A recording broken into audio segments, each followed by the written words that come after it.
De repente naveguei como pirata da perna de pau.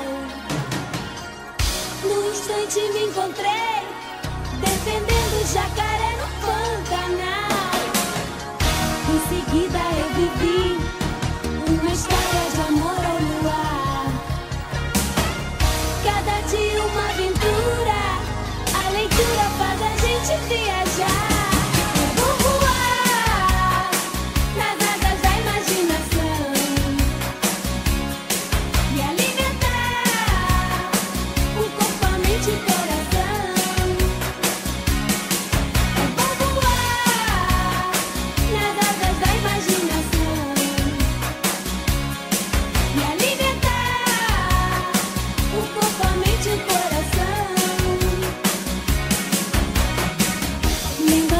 Pode ser tudo aquilo que a gente sonhar.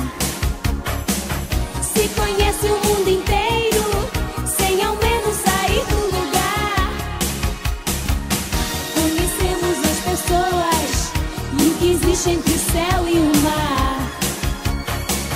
E numa lição de vida, aprender pra depois ensinar.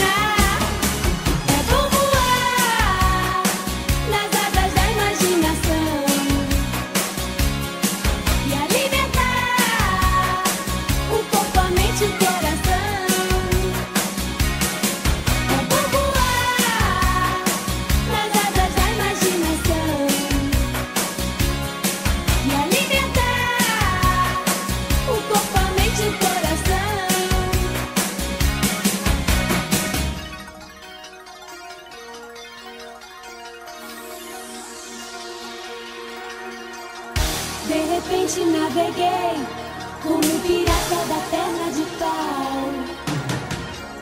Num instante me encontrei defendendo o jacaré no Pantanal. Em seguida eu vivi uma história de amor ao luar. Cada dia uma aventura.